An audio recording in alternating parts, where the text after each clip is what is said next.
2 মাস পেরিয়ে গেলেও বিএসএফের গুলিতে নিহত বাংলাদেশি 2 যুবকের মৃতদেহ ফেরত পায়নি পরিবার। বিজিবির কাছে ধর্ণা দিয়েও কোনো লাভ হচ্ছে না। ভারতের অভ্যন্তরে নিহত হওয়ায় দেশটির হাই কমিশনে যোগাযোগের পরামর্শ দিয়েছে বিজিবি। ঝিনাইদহ প্রতিনিধি এম রাইহানের তথ্য ও ভিডিওতে ডেস্ক রিপোর্ট। সিল্কোর সিল্ক অ্যান্ড শাইন, যাতে আছে আর্গান অয়েল ও ওট প্রোটিনের গুডনেস, যা আপনার চুলকে রাখে হেলদি অ্যান্ড শাইনিং। অশ্রুসিক্ত চোখে প্রিয় সন্তানকে খুঁজে ফিরছেন মা। একমাত্র ছেলের মুখটা শেষবারের মতো দেখতেই তার এই আকুতি। অপরদিকে সন্তানের মৃত্যুতে শোকে স্তব্ধ বাবা। গত 27 এপ্রিল বন্ধুদের পাল্লায় পড়ে অবৈধভাবে ভারতের সীমানায় প্রবেশ করে ঝিনাইদহের মহেশপুর উপজেলার গোপালপুর গ্রামের ওবায়দুর রহমান। অবৈধ প্রবেশের অপরাধে আইনগত ব্যবস্থা না নিয়ে তাকে গুলি করে হত্যা করে বিএসএফ। বিচার নয়, শুধু মৃতদেহ ফেরত চান স্বজন ও গ্রামবাসী। বিদ্যাদের ক্যাম্পে গিয়েছে, আমরা যে বলেছে আমাদের লাশটা যেভাবে কেটে আনাই দাও।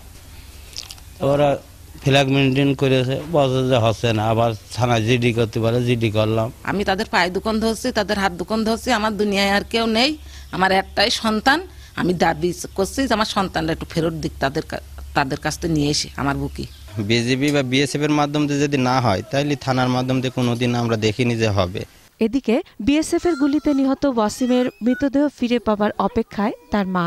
12 এপ্রিল সীমান্তবর্তী বাগডাঙ্গা গ্রামের ওয়াসিম ভারতের অভ্যন্তরে বিএসএফ এর গুলিতে নিহত হয়। তার পরিবারেও চলছে শোকের মাতম। বিজিবির কাছে আমরা খুব হাঁটাপড়া করেছি লাশটা নেওয়ার জন্য, যে দেশের মধ্যে যদি আমরা মাঠে দিতে পারি, বাংলাদেশে আমরা বাস করি, সে বিজিবি আমার কোনো রকম সেই ব্যবস্থা করল না। লাশটা তো আমি চোখে দেখতে চাই, যে আমার ছেলে মরে গেছে, আমি তো দেখে তো মাটিরাও তো দিতে চাই, আমি সেইটা দিতে পারলাম না কোন।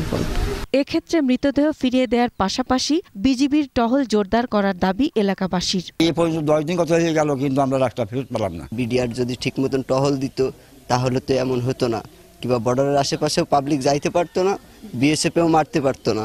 মৃতদেহ ফেরতের বিষয়টি ভারতীয় পুলিশের হাতে জানিয়ে দেশটির হাই কমিশনে যোগাযোগের পরামর্শ দিয়েছে বিজিবি। বিএসএফ এর সাথে যতটুকু পর্যায়ে যাওয়া যায় সেই পর্যায়টুকু পর্যন্ত আমরা তাদের সাথে যোগাযোগ করেছি, করেসপন্ডেন্স করেছি, পতাকা বৈঠক করেছি, বাট বিএসএফ জানিয়েছে যে বিষয়টি পুরোপুরি ইন্ডিয়ান পুলিশের আওতাধীন, সো তাদের আর কিছু করার নেই। চলতি বছরে ঝিনাইদহের মহেশপুর সীমান্তের ওপারে ভারতের অভ্যন্তরে বিএসএফ এর গুলিতে নিহত হয় 2 বাংলাদেশি।